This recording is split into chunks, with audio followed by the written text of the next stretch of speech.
when a small logging town in Maine goes silent after a supposed gas leak, the real horror begins. The elite Green Berets, led by the unflinching Captain Walker, are called into action. But this mission is unlike anything they faced before. What started as a quiet rescue turns into a nightmare of sinister forces lurking in the shadows. As their team unravels the mystery behind the missing townspeople and the biological facility attack, they uncover a terrifying secret no one was meant to know. Something far darker is at play, and it's hungry. 4th Special Forces Group encountered something on the East Coast, and it changed everything. By Forrest Has Eyes. It's time to sit back and relax with your favorite drink, and listen.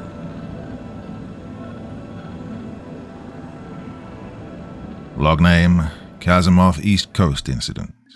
Author, identity redacted. Date, May 2021. Approximately 0040. The United States Special Forces, the Green Berets, also known as silent professionals. And yet here I am about to spill the beans for the entire world. And that's because things have changed. A while ago, I recorded a very unique QRF operation our team undertook in Western Tennessee. Even with all my tours from Africa to the Middle East to training ops in Europe, what happened there never sat right with me. A little while ago, something happened deep in northeastern Maine. A logging town went quiet. Dozens of people are listed dead or missing from a supposed gas leak. But what actually happened there was much more sinister. Just like last time, Raider found itself on QRF duty for the month. This was coming just as winter ended, as the snow was melting and the heat was turning up. Every other team was ready to hit the outdoors, catch some North Carolinian waves, and get a taste of barbecue and booze. Not us, however. We found ourselves lucky enough to be spending our time in our COF, Company Operations Facility, our locker room basically, eating Stouffer's meals out of the microwave, drowning in our 2 whole regulated beers and playing pool. This wasn't uncommon, however. Several times our short leashes paid off as we got pulled to go back up some super secret squirrel force in parts of the world I actually cannot disclose. But other times, there we were. I remember that early-ass morning, it was around 0500-ish. Half the team was crashed taking naps across the room. I was shooting some pool with our medic, big old former football player from Brooklyn, while our comm sergeant was duking it out with some others on a few consoles. Now for reference, Raider has 2 fire teams led by senior weapons sergeants, myself and a fellow staff sergeant we call Chuck. Above us we have a Chief Warrant Officer 4, Chief for short, and our senior officer and the leader of the team, Captain Nicholas Walker, formerly a 10th Mountain Platoon Sergeant with several tours on his belt and a stacked left shoulder. He went through and passed selection, arrived to the teams as a Sergeant First Class, then found himself the topic of a battlefield commission after, well, let's call it strange circumstances. Now, Captain Walker was a man of focus, discipline, and absolute grit. On a team of NATO's finest, he radiated death. So when he walked in, consoles went on pause. People awoke from their slumber. Pool sticks shot up towards the ceiling. Everything went quiet. Walker looked around, fat lip in as he spit some dip juice into his spitter. He looked me in the eyes, then gazed around. We're getting spun. Everyone in their head now. Now usually with QRF, we've already got somewhat of an idea as to what's going on, and it's usually a quick ramp brief on the landing strip before loading up. This time, however, was different. We went into the conference room and Chief already had a laptop hooked up to a monitor displaying a readily made op order. Chief took the lead. At 0435, local law enforcement in Maine gave out an all-points bulletin after a biological facility in a small, out-of-the-way logging town came under attack. Current identity of Op4 combatants is unknown, with the actual distress call being fairly vague.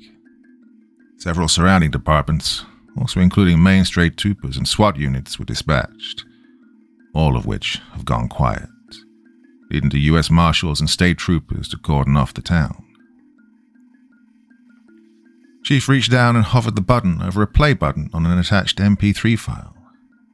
"This is Officer of the Police Department. We're in a coal black situation. I say again, coal black. Department's taken at least a dozen casualties and..." The officer's East Coast accented distress call was interrupted by high-powered gunfire. It's kind of fucked up, but I'd wager it was something made by HK. "We need backup. Serious backup. Oh, these fuckers ain't human. Their heads are... Oh, God. The chief is dead. Somebody help." Captain Walker took point as the slide switched to a bird's-eye view of the town. Target of the attack seems to be some sort of biological facility, claiming to be working on pharmaceutical aids. What is it doing in a logging town? Fuck if I know. However, for you boys who've been here for a year, owner of this facility is the same one who ran that black site back in Tennessee, Kasimov Industries, led by their corporate master, Theodore Kasimov. Our medic laughed and muttered under his breath, "Vain as shit." Captain Walken continued. "Whoever the combatants are, they're well armed. Satellite imagery can't get any sort of lead. CCTV before it was taken offline provided these images." Chief then switched to the next set of slides. Blurry images of several men, body armor over some sort of white Parker-type jackets, wielding full-length rifles. Their heads, though, that's what confused everyone. They weren't wearing any masks, but they looked too darkened out to be normal. Like they almost had, well, antlers. The captain snapped us all back to reality. "Look, I'm going to level with you boys. I know how these type of ops might feel. I know things never really sat well about Tennessee. That shit a while ago. Whatever the fuck is going on, it's not happening on the other side of the globe. Or some random-ass forest. It's happening on American soil. In a town. And regardless of why you signed up, there's innocent people living in that town, hiding in their closet, parents clutching their children, begging for someone to help them. I don't give a shit what rounds their weapons are chambered in. I don't care how many of them there are, or what they might be trying to get into in that building. They fucked with the American people. We're gonna go send every single goddamn one of them to hell. Roger?" "Roger," we all answered in unison. Walker nodded, looking to Chief as he dumped his lip and bottle into a nearby trash, then gazed back at us. "COF door with your shit in 10. Execute." The clock read 05:13 when we all left that conference room. When 05:23 rolled around, everyone was on the outside asphalts. Kits on, weapons ready, mind set. Don't know what it was about QRF missions, but they're always different than regular ones.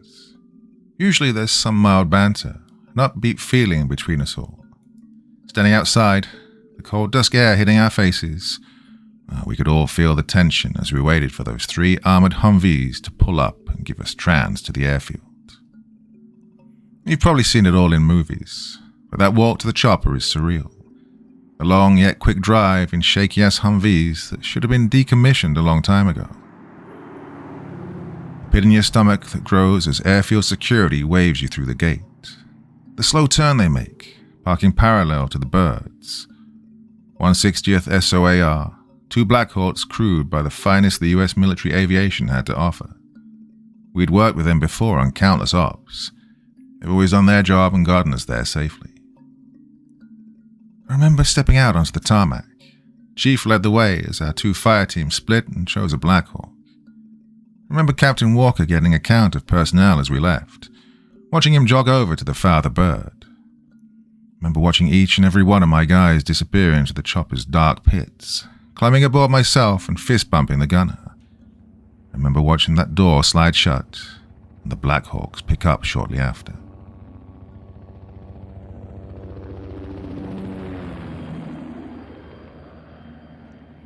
Oh, the flight was long, ungodly long. That high in the air, the only light you get are the lit-up devices on the birds and the faint glow of street lamps thousands of feet below us. The silhouettes of the other passengers aboard staying still, some catching up on sleep, others listening to music. Sleep. Really should have gotten some of that myself. I remember the distant street lamps disappearing below us, showing only a dark sea of shadows representing the New England area's vast forests. Before long, the shake of the chalk's slow descent downwards had me looking at my watch. 2 hours had passed. The doors opened, and we all stepped out onto what I can only guess was a private runway of some sort. It was well furnished, and long enough to probably field a 747 if I'm honest. But the fact that there were no visible control towers, and the fence around it was layered with sea wire, gave the impression that, well, only those in the know land here. Before the Blackhawks even started their ascent back towards Bragg, 3 up-armored SUVs sped down the dirt road leading to this place, and quickly pulled up alongside us. They were similar to the ones we used overseas. Ballistic reinforced windows, doors lined with high-rated armor, non-tactical vehicles, meant to blend in sight. But they had tinted windows and a shiny jet-black finish. Even stranger, though, the pit in our stomachs grew larger as a single person stepped out. Probably 5'8", clean-shaven complexion with a comb-over, and a navy blue suit. A bump under his sports coat told us he was concealed carrying. The same guy who met with Captain Walker after the whole Tennessee shit. I couldn't hear what they said, but they shook hands, and the one guy had a strangely British accent. Captain Walker motioned for us to mount up. I remember locking eyes with the guy briefly before doing so. I didn't feel any malice. I didn't feel trust either. Chief chose to TC the rear Vic, climbing in with some of the other members of Raider. I powered in the middle one, 2 of my guys and our medic. After they were finished talking, the captain climbed into the lead Vic with the comm sergeant, the latter of whom had to bend the giant antenna of his manpack to enter. We drove off into the night, leaving that mysterious ass man on the runway alone. The drive there was more or less uneventful. Periodic radio checks between the vehicles as we eventually found our way onto the main highway. The tinted windows protected any passers-by from seeing us, but anyone with a brain knew that 3 blacked-out SUVs speeding down a highway in the middle of the night, well, they knew what it meant. Eventually, we neared the police blockade around the town, which had caused traffic wanting to pass through to back up severely. We took to the shoulder, but were stopped several times by others trying to use the shoulder to get by.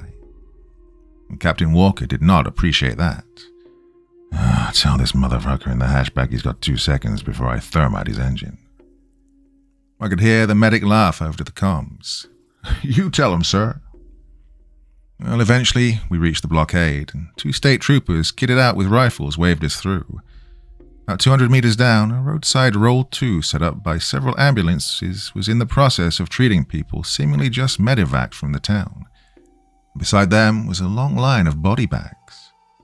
We passed by just in time to see 2 shell-shocked officers carrying a body out of their squad car. They were covered in blood, looking like something tore them apart. Their gear was torn apart and read SWAT. The sign came over the net, and Chief spoke up. Guess we know what happened to the SWAT unit. The drive into the town was tense. The street-side lamps became less common, resulting in less visibility. The convoy slowed to about half speed, with all of us keeping our eyes peeled to the surroundings outside of the Vic. We were in the town's suburbs area, dense woods surrounding sporadic houses, all dark, not a single goddamn lamp or sign of life. Even creepier was how it was an absolute ghost town, not uncommon in this part of the country at this time of night, but there was a strange undertone to it this time. We got more towards the center of town. That's when it got even weirder. Cars abandoned in the street were parked diagonally, some having collided with parked ones. This caused us to take a series of detours, which set off more than a few alarms from doing convoy ops back east. And before long, car windshields shattered, not like a baseball spiderweb type of shatter, but like a strange zigzag cut through the glass. Doors and hoods lined with bullet holes, street lamps flickering, showing signs of a damaged power grid, and blood trailing across the streets, more visible on the sidewalks than the asphalt.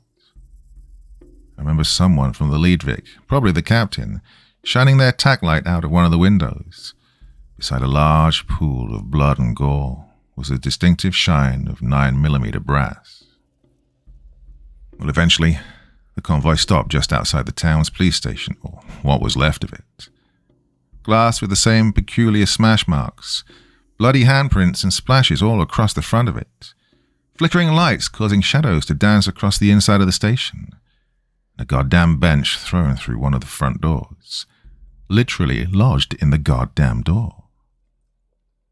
This wasn't the work of some sort of paramilitary force, and whatever did this was rabid and crazed. One of the doors to the lead Vic opened as Captain Walker came over the net. "This is lead. Stay in your Vics and keep your heads on a swivel." Part 2. As he exited, he turned on his helmet light and began to scan the ground. That's when the small cone of light illuminated something on the front steps. The Bushmaster AR-15, magazine still in, barrel pointing towards the sidewalk, covered in a strange black ooze. We didn't know what it was, but as Captain Walker followed the trail, it seemed to eat into whatever it laid on, creating a mini crevice. The captain dropped the mag out of it, being careful not to touch the pistol grip that was now being eaten up by the same black ooze. He waved over to the comm sergeant, who hurried out and knelt down next to the captain. The air had grown quiet at that point, unnaturally so. No crickets, no wind, just the hum of the engine. I could see the comm sergeant through the bulletproof doors. "Maine, this is Raider Romeo. Prepare for weapon serial..." None of us could hear any of Romeo's chatter, so Chief keyed in. "Is it one for the Op 4? Walker shook his head. "Negative. It's one of the locals, the station chief." After a few minutes, the comm sergeant hurried back to the lead Vic, as Walker pulled the bolt from the half-disintegrated weapon and broke the firing pin. He walked up the steps to the police station, peeking inside as we could all see the look of disgust on his face as he shook his head, hurrying back to his Vic. Chief hopped on the net. "Want to search the station for any info?" Walker responded. "Chief, trust me, we ain't gonna find shit in that mess." The convoy carried on towards the station. By now, the unnatural silence was apparent to everyone. The low crawl of the tires on the asphalt road as the SUV swerved and moved around abandoned cars created a tense, white noise to it all. Then, suddenly, all of the street lamps went out. The drivers of all the Vics quickly slammed on their brakes, causing all of us to lean forward and then slam back. We looked around, the only visible light being the headlights pointing forwards and the orange hue of the target building just ahead. Captain Walker hopped on the net. "What's the approximate to target?" Chief responded. 100 meters-ish, just down the road on the right." 100 meters. We could see the facility through mashed windows and torn-apart blinds. We could see the soft orange lights of the biological facility light up the sky of the now dark town. However, that meant if anyone was on that 6th floor, they could easily see us, and there we were, sitting ducks on a dark road. Our radios crackled as Captain Walker keyed in. "Everyone dismount. Knots down." As we left the safety of our bulletproof vehicles, stepping into the cold night air of a town that now, obviously, didn't want us to be there, we pulled down our $40,000 GPN VGs, quad-nods, high-end night vision devices that made the dark streets of that town look all too well lit.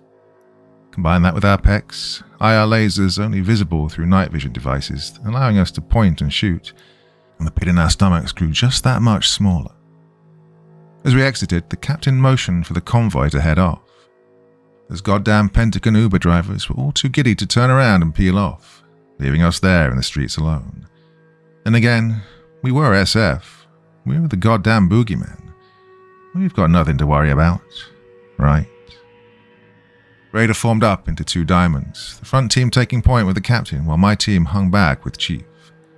Everything From the cars, to the rooftops of buildings, to the windows, to the doors. Every possible opening had a laser on it. We trained for things like this, ran drills every minute of every hour of the night for weeks on end. We neared the end of the block, round in the corner. The building was a gigantic grey square, a series of symmetric windows now covered in the same broken, bloody destruction, and signs of battles appeared everywhere. A bright, neon, Kazimoth biological sign was mounted above the lobby doors, the gigantic glass being covered in messages, written in something. Be free. Savior. We quickly maneuvered behind a line of cars parked across the street, across from the building. As we scanned out 12, we could see what happened to local law enforcement. Patrol cars were parked and scattered all around. The same black ooze from before had eaten clean through doors, windows, and engine blocks. And yet, despite all of the abandoned weapons and loose brass, not one body. Not a goddamn one. The other team covered the left side, my team took the right. As we sat there hunkered down, I could hear the captain and chief talking. Walker's words sent a chill down my spine. They know we're here. Chief was confused. Who? Up for? Captain shook his head. No cicadas. In these woods should be straight deafening. Woods grow quiet when they sense a predator nearby. What, we scare them off? Chief asked. Walker scanned the surrounding woodline. Not us. The captain then hopped on the net. Everyone pick up a maneuver. Lobby doors. Well, the entry was textbook, pure and simple. Carefully stepping over the trails of tar eating into the ground, engine blocks and generally everything. And we stacked up against the concrete walls on either side of the lobby doors. My point man and the other teams pied the corners, and after a small signal we moved in. Quickly, stepping through the shattered glass windows, we invaded that lobby, flipping up our nods since it was much more well lit than the outside.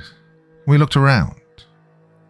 Bullet casings, Fire 56, what I think were 6.5 and 7.62 blanketed the floor. Bullet holes marked the walls all across the room, signs of the corners of the hallway leading further into the building being chewed up by high rates of fire, caused pieces of concrete and wall guts to fall off and form piles. After the fire team secured the lobby, Captain Walker entered with Chief, stopping for a moment as he observed different marks on the metal doorframe and then the desk. Chief joined him as he explained. These exit holes are aimed towards the outside. Whoever Kazimoth hired to protect this place was packing a lot of heat. They didn't go down without a fight. It's then that our medic noticed the body at the desk. Black polo with a Kazimoth Industries logo on the left sleeve, slumped face down. I watched him walk around and reach out to flip him back. The captain stopped him, citing plenty of the black ooze around the corpse. Guess he didn't want to risk Doc because he flipped him over himself. What we saw. What happened to the poor son of a bitch in that rolling chair, I'll never forget. The man's nose, most of his face was ripped clean off, and whatever remained was covered by patches of deer hide. His eyes were removed, and stuck through his temples were branches, resembling a deer's head. Just like the blurry image on the CCTV. Chief nearly puked as even Doc, an SF medical sergeant, and 18D had to look away. Hell, I don't think any of us could stand to look at it, but him, what was a him, for too long. The only one who could was... Antlers, Captain Walker said. Doc shook his head. What the fuck? Terrorists with a white tail fetish? The captain shook his head. This ain't whitetail. It's gotta be caribou. The chief, who'd now recomposed himself, looked over at Captain Walker. How do you know? I hunt, sir. This shit's out of stake game. Whoever did this, all of this, is not from around here. The discussion was cut short after a guttural scream. Had to have been female, I think. It came from deeper down the hall. Everyone's rifle snapped to the entryway, expecting gunfire, expecting a demon, and yet nothing. I could see Captain Walker look at the mutilated security guard, then back to the hallway. Alright, let's get moving. As we moved forward, the three, myself, a gunner, and another weapons sergeant, formed a rolling T. Captain Walker followed behind, a hand on my shoulder since I was the middle of the T, controlling the pace. We continued down the line of corridors. Paintings that were once murals of different forests had been torn off the walls and smashed. The walls were layered with holes and smash marks as furniture and end tables were torn into pieces. All the while we followed the trails of black ooze still eating into the ground below. Chief keyed in. One hell of a firefight. Rounds didn't do this, Captain Walker retorted. He was right. Gunfire makes identifiable holes, and with enough of them they will tear chunks off the walls.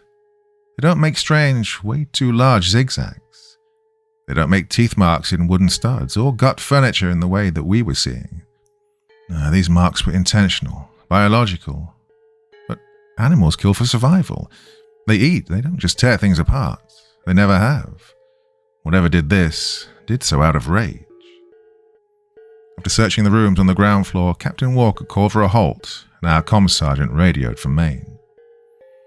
Maine, this is Raider Romeo. Ground floor secure, ready to move.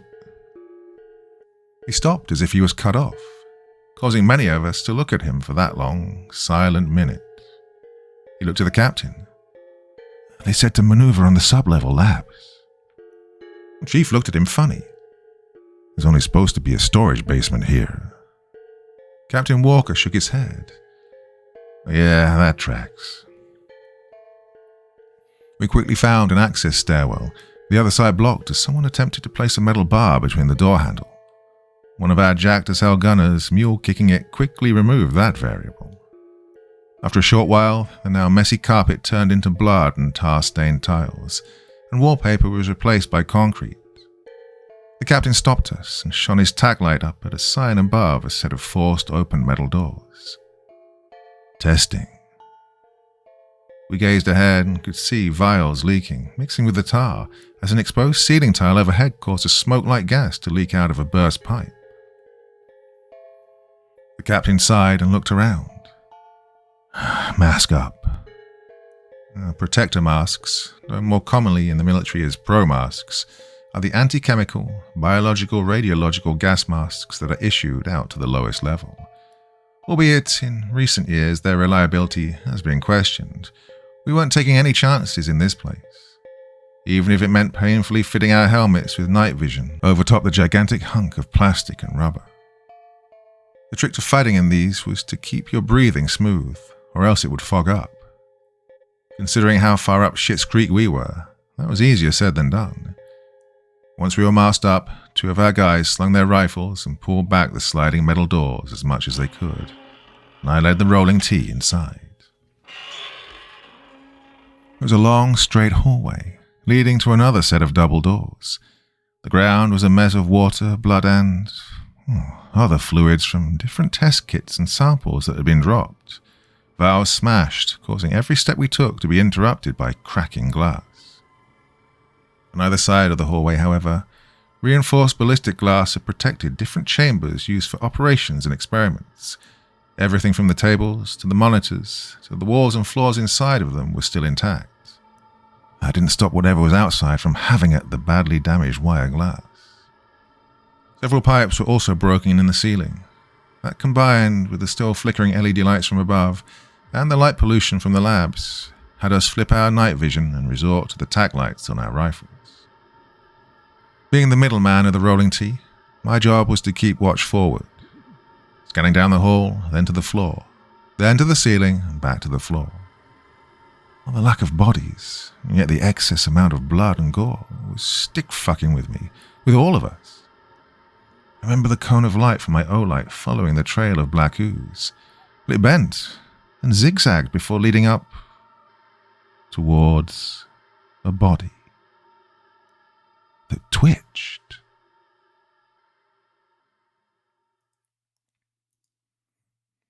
Part 3. I quickly called for a halt, and everyone stopped right on the dot. Thank God for all the training we do. Captain Walker hurried up and got right next to me. What do you see?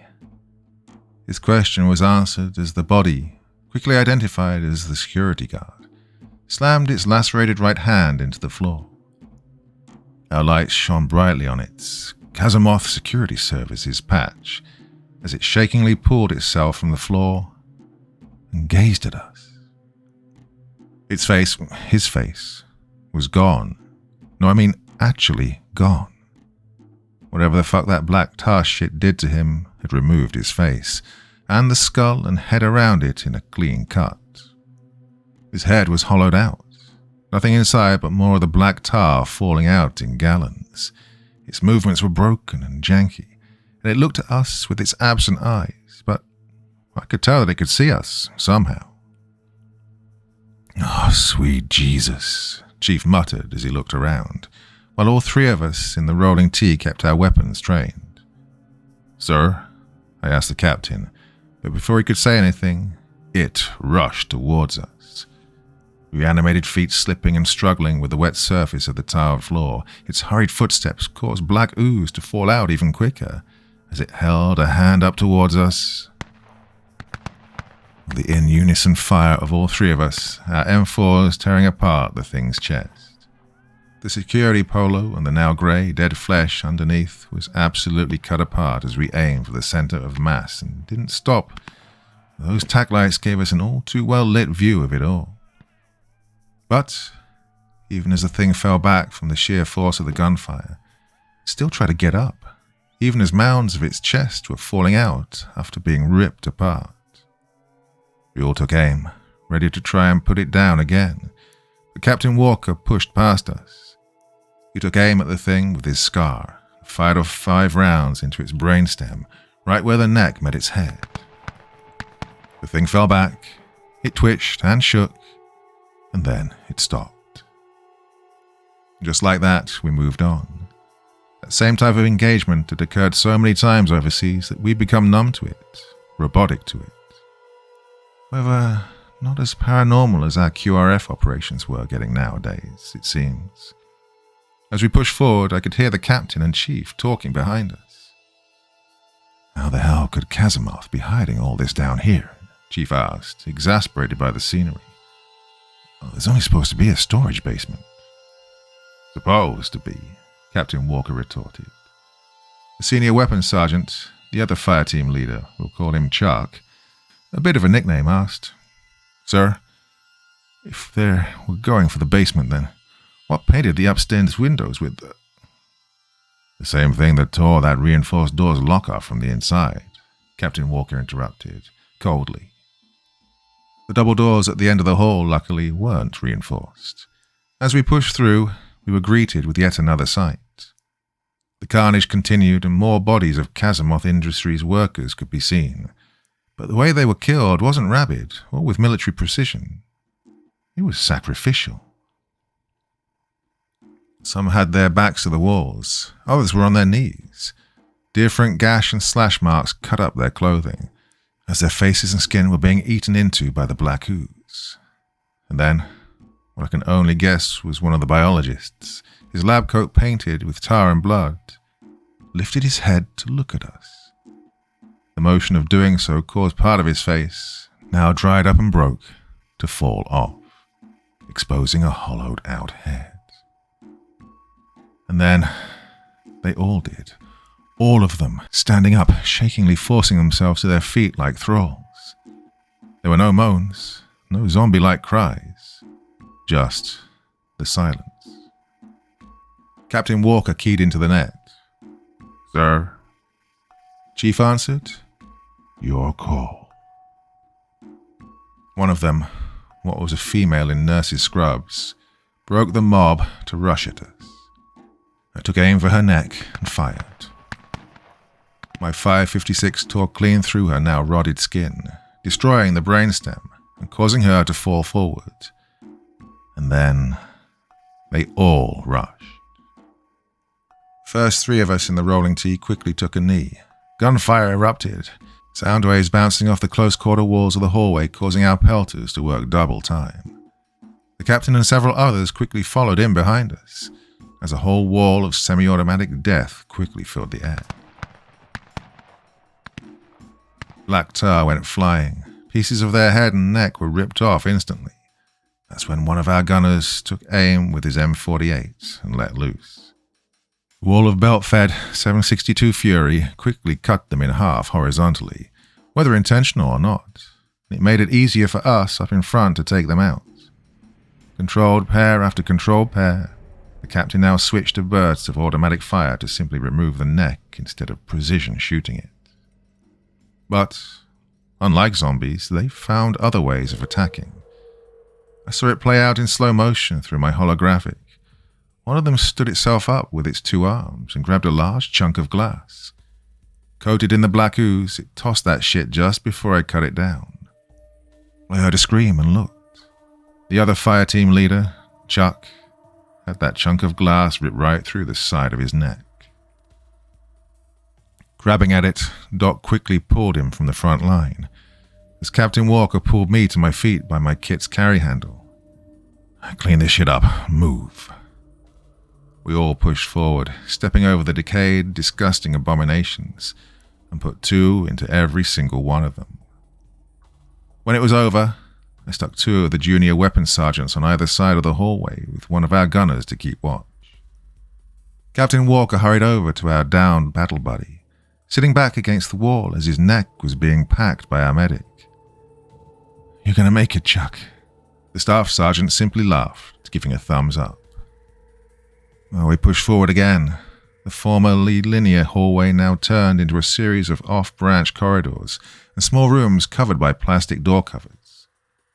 The captain knew where to go, however.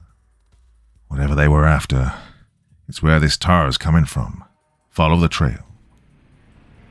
The overhead lights on the ceiling started to get dimmer and dimmer, eventually forcing us to flip down our quad nods. We fought to keep our breathing down as we scanned the hallway stuck in a claustrophobic mess of rubber and plastic. One of the junior weapons sergeants near the front of me noticed a shadow at the end of the hall just as I did. "I've got something," he whispered. The captain answered, "Drop it." Before he could get any shots off, a scream. Guttural, pained, female-sounding radiated off the walls, through our electronic headphones, bouncing off our souls.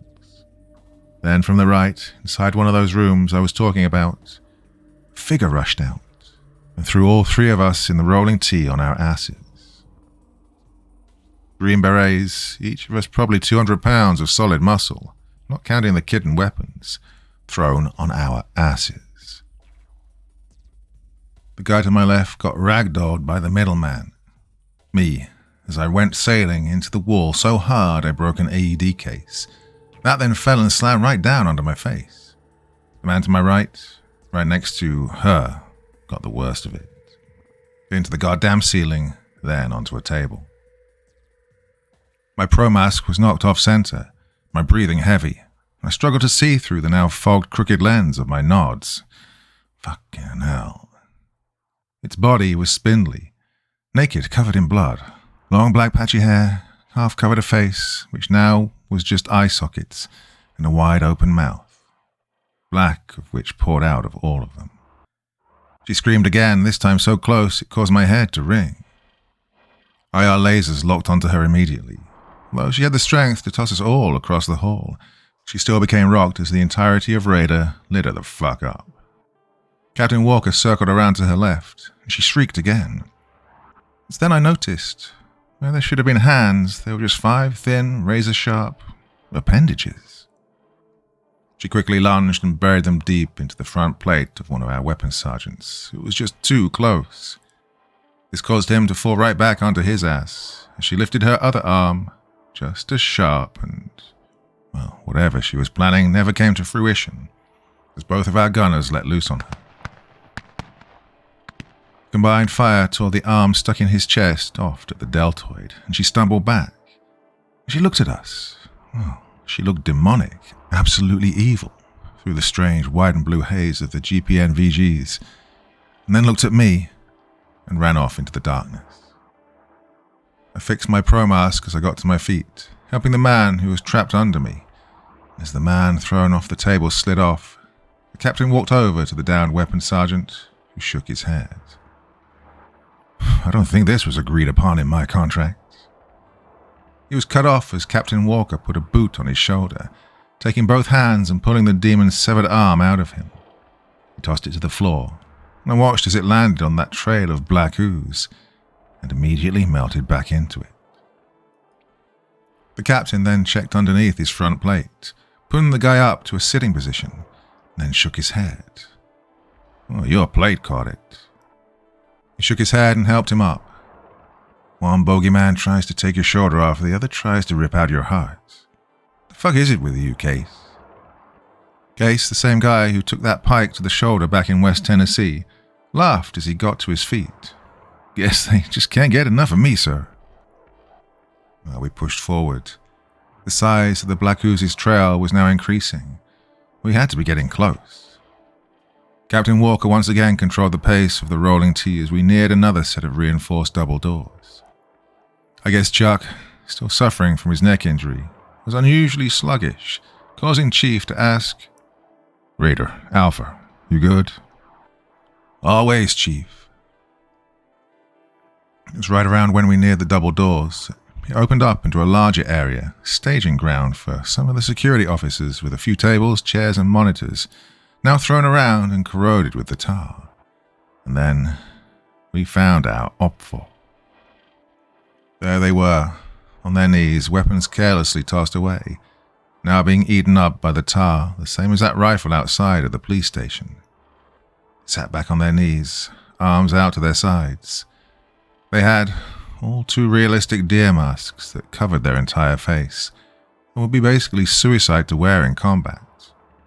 However, black ooze poured out of the opening, which started to eat their bulletproof vests and white parkas, melting them like candles. Captain Walker moved to take one of the deer hoods off. That's when a voice stopped him. "I wouldn't do that if I were you." We all turned to where the voice had come from. A half-dead Kazimoth security officer sat against the wall just to the right of the reinforced doors.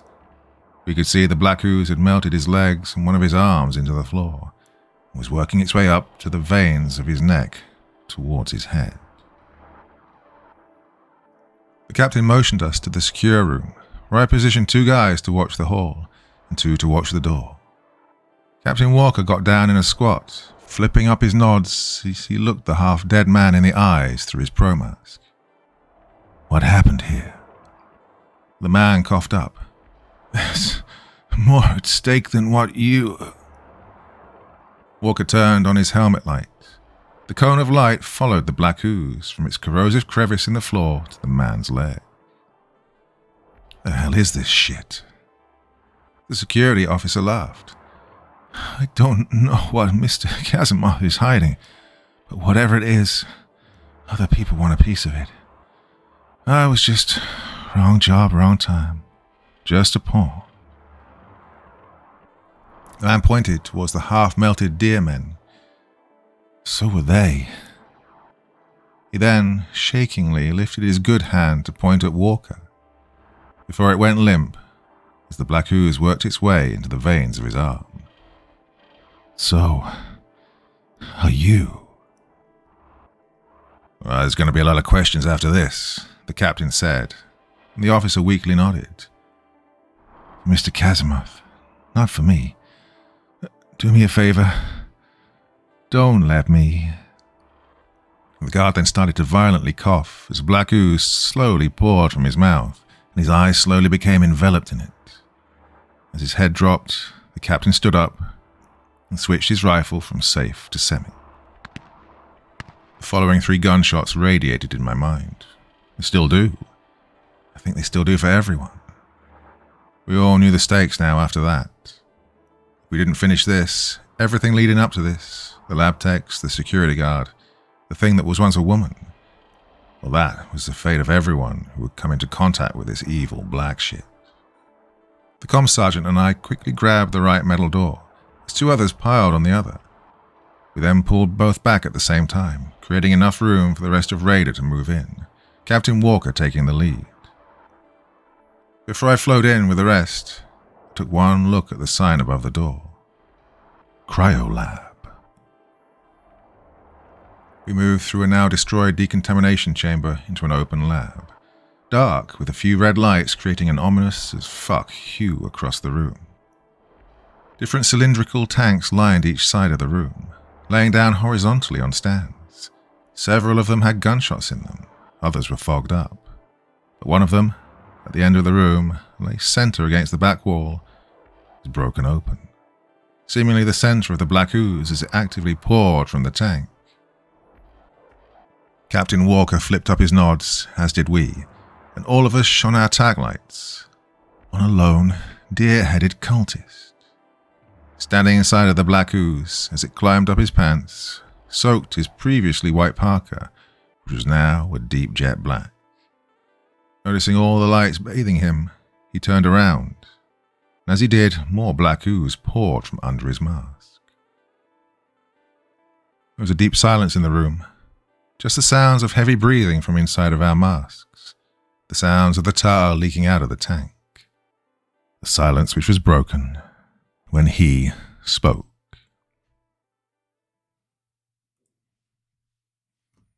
Part 4. Nicholas Walker. His voice was deep and monotone. This caught Captain Walker, and all of us, off guard. He lowered his rifle just slightly, allowing him to make eye contact with the man.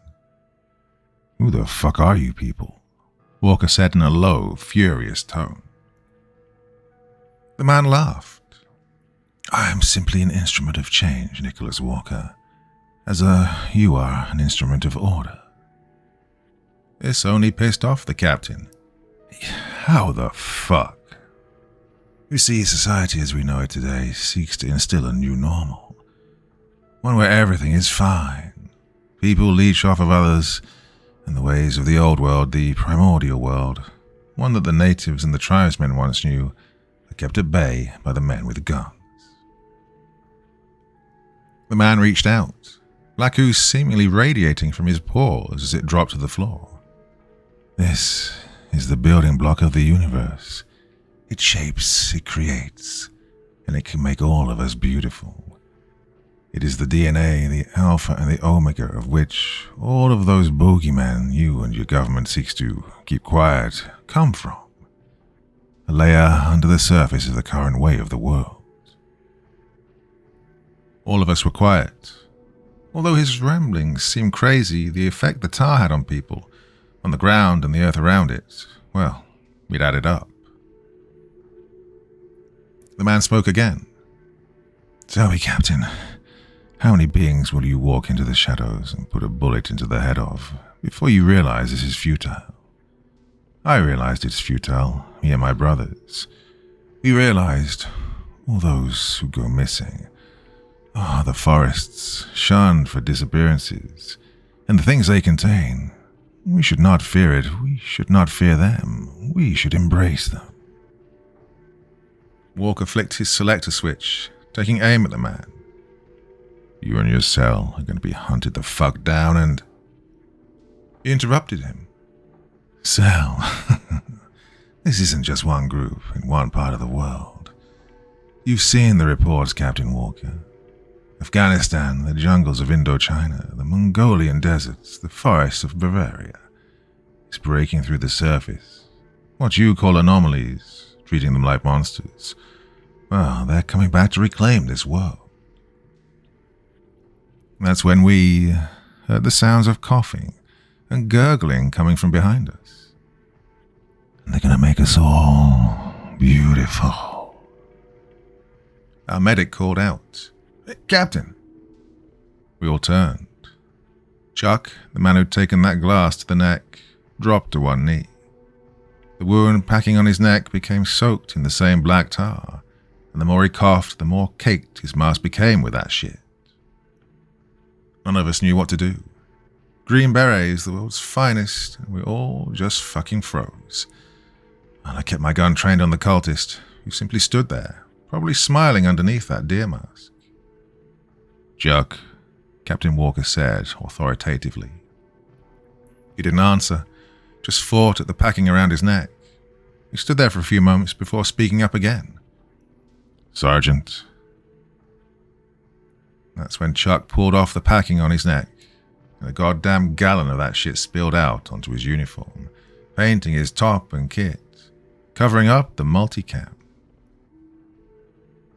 The dog was hesitant to do anything, but when he moved towards him, "Don't fucking touch him." Captain Walker barked at him, causing him to back off. Chuck removed his helmet, the Kevlar smacking off the floor as he pulled off his mask. Well, it ran through the veins all over his head, all over his face, creating a horrifying black web just underneath his skin. Tar spat from his lips, as his eyes were completely jet black, more of the shit coming out of his tear ducts. He looked around, nervously, almost as if he was blind. Captain Walker's breathing became tense, cursing under his breath. "Chuck."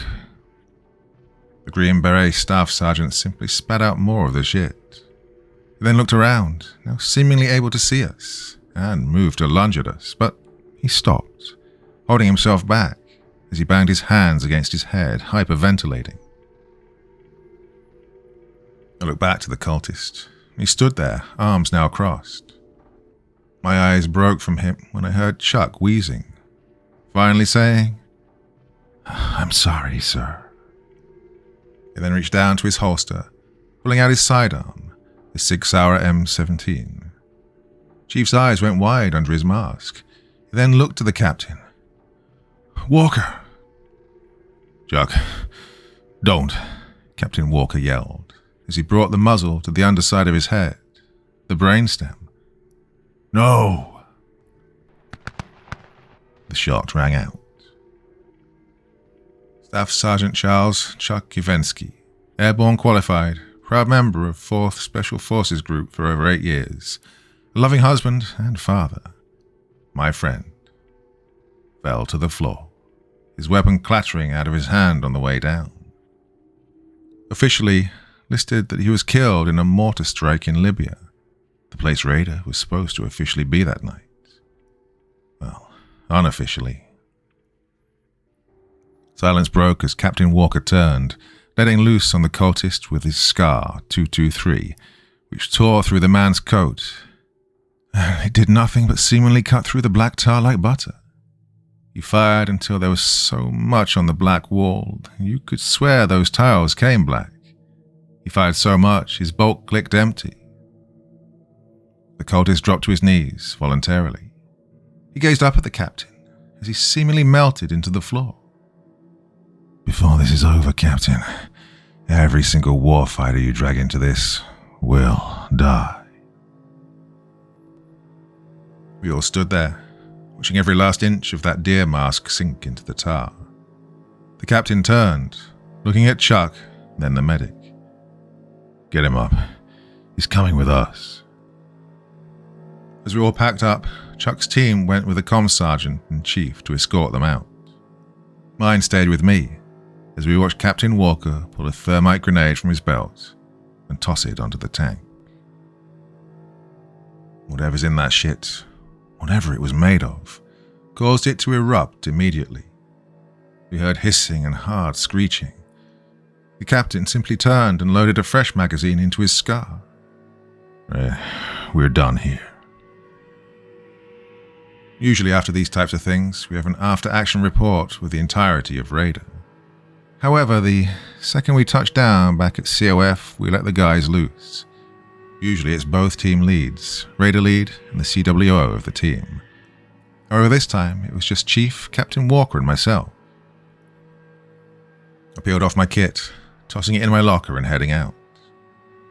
There's an all too pungent, homey smell to a combat shirt soaked in sweat after a long up. However, the sweet and sour aroma of that tar just made me want to burn this frickin' thing. My locker was at the far end of our wall. Once it was locked, I headed over to the COF door. I stopped and stared at one. Chuck's. The shock and misery that hit us on that Black Hawk ride back. The one that the guys were probably feeling now as they let loose on the post-QRF dry status. It was replaced by rage. Whoever they were, those deer-headed fucks, whatever anomalies being talked about, we were going to take them all down. We have to.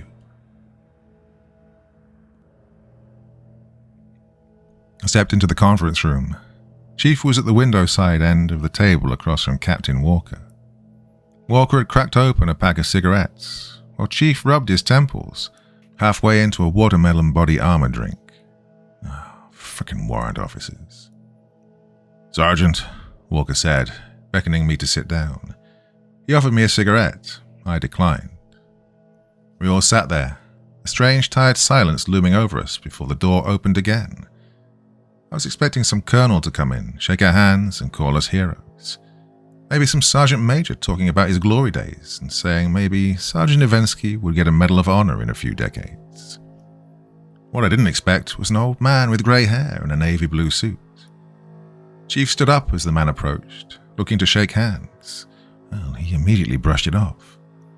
"Oh no, you boys have had a long night. Sit." Can't figure out what his accent was. Didn't sound particularly southern, but not northern. Also kind of French. The man had a file folder with him. He pulled up a chair next to us and laid it on the table. His eyes were sympathetic as he looked around. "I'm sorry about your comrade, Staff Sergeant Ivensky." Walker sighed, rubbing his eyes. We all knew the score. Well, this time we did at least. If we're going to keep doing this, we can't keep doing this blind. Last-minute clandestine shit." The man nodded. "I agree." Chief capped his empty bottle, tossing it into the trash near us.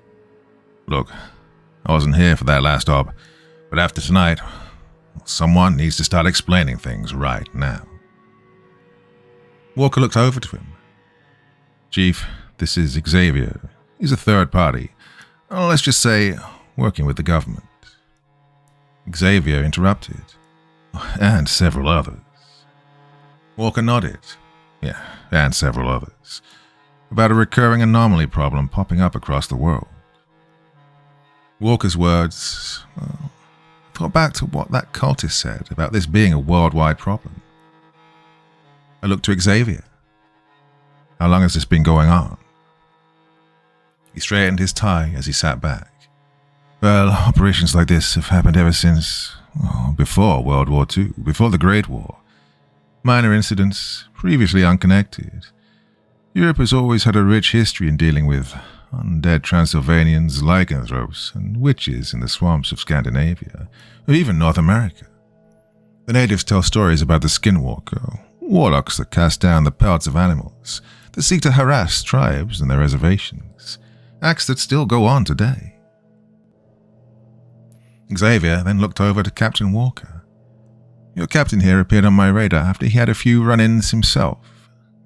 Minnesota?" I raised an eyebrow. Walker looked down. "I was hunting in the wrong area. Hallowed ground. Met a Native American cannibal demon." My jaw dropped. A fucking Wendigo? Yeah, a fucking Wendigo. Chief's eyes grew wide. "You said it was a bear." "Yeah, I did." Xavier continued. "First Special Forces Group has also had some off-the-books operations, should we say. In the 1980s, a group of Sasquatches causing an uproar in a western forest preserve were hunted down by them. This has been going on for a long time, Staff Sergeant, and is getting more prevalent. Previously unconnected events are now connected. If we want to stop what is coming, we need a united front. This war isn't going to be conventional, and we most certainly cannot waste time trying to capture and hide everything." "Extermination," Walker said abruptly and to the point. He continued by saying, "Look, having all the Tier 1s in the world is great. We need men with experience in this particular subject. I don't want to face off with some death cult with a bunch of kids straight out of selection." Xavier nodded. I agree, which is why I've been reaching out to individuals as well. You might know one, Captain. Xavier gave Walker a strange look. It seemed plain at the time, but Walker's reaction surprised me. Nolan?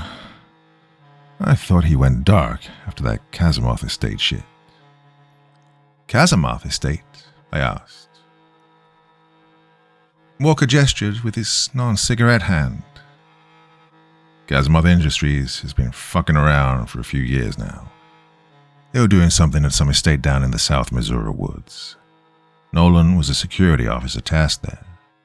He dug into some things he shouldn't have, ended up saving the whole town's asses. Oh, he's been dark for a few years now. Walker looked to Xavier. We're doing this. He then gazed at me and Chief, before back to Xavier. And we are, because I don't want mine or anyone else's families turning into fucking mush, or demons. We need to get everyone we can on board. Xavier nodded. He opened the file protector and handed each of us a laminated dossier. At the top, PEXU, Paranormal Extermination Unit, Task Force, Raider.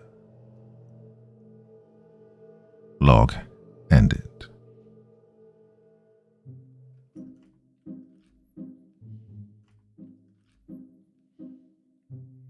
Well, my dear friends, that was a lot of fun, and hopefully the second part in what will be a continuing series of stories. Do like these special ops military horror stories, and I know you do as well, so good to do another one of those. Well, okay, it's been a long week. I've done a lot of long stories. I'm definitely not an AI voice channel. Please believe me. Okay? Thanks for all the support and all the comments you've been leaving regarding that subject. It's a bit nuts. I mean, come on, give me a break. I've been doing this since 2016? A long time now. Obviously, I'm not an AI voice. So if you think so, well, please tell me where I can find some application that will turn this voice into AI-generated content, because this is hard work. It really is. Oh, anyway, enough complaining from me. Thanks again for listening. Have a fine weekend, and I'll see you again very soon. Till the next time, my dear friends, very, very sweet dreams, and bye-bye.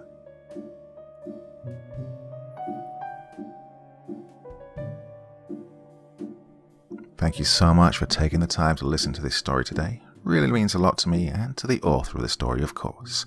Well, if you want to know more about me, I'm pretty much everywhere on social media. You can find me on Facebook, Twitter, Instagram. You can download my music on SoundCloud. I've got a Patreon if you feel like. Throw me $1 or $2. Very much appreciated. And of course, on Reddit, I have a place where you can leave stories if you want me to read one that you've written. Well, hoping to see you all again very soon. Till then, sweet dreams. Bye-bye.